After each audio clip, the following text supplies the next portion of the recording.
Today it's a service and maintenance day and also some jetting. I changed the filter, of course, since last ride, and I have to fix the handguard since this one got loose. I'm gonna fix that, and I have to change my needle position, I guess. It is on number 3 now, so I'm gonna put it on number 2 because I'm running a bit rich. So I think that could help, I hope so.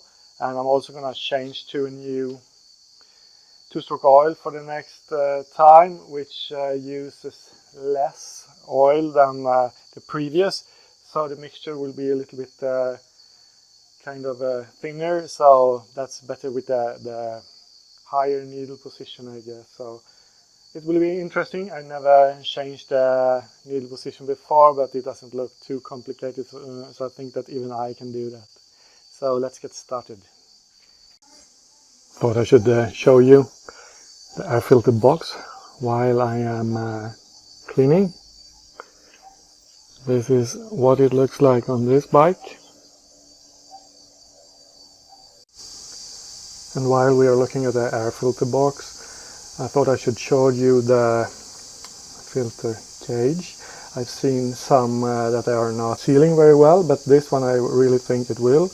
If I do like this, yeah, it's moving, of course, but when you put it into the box, it seems like it's going down well, and here it's totally sealed. So that shouldn't be an issue, I hope.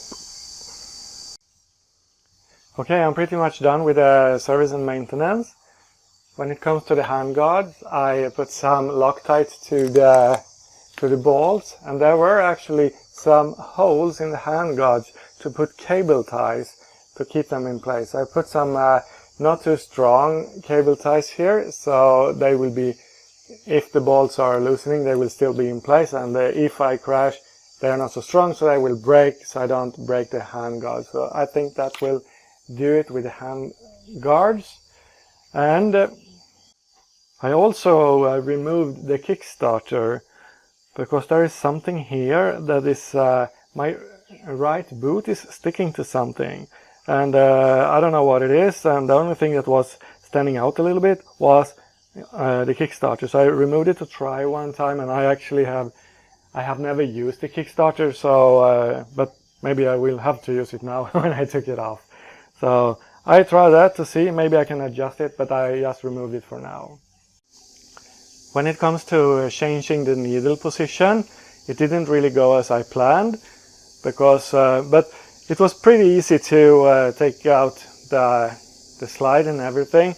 It was only when I came to taking out the wire I struggled a little bit, because there was a plastic clip holding it in place, and I couldn't see that one, but when I accidentally held the slide upside down, it fell out, and then it was super easy to get it out. So now I know that, good to know.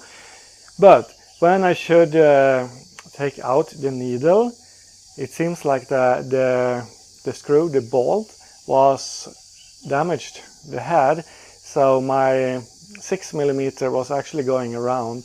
I think that could have happened when I had a bike into a workshop. I asked them to do full tuning and jetting of my carb, and they actually didn't know anything what they were doing. So when I got the bike back, it was not running at all, almost.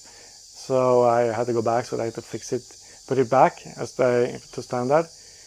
And they said that they were doing something with the needles, so I believed that they didn't have the correct tools, so they used some pliers or something, and then they destroyed it. So I couldn't get it out, so I had to fix that another day because I want to go out riding. So now I'm done for today, so I will go out riding with the same needle setting.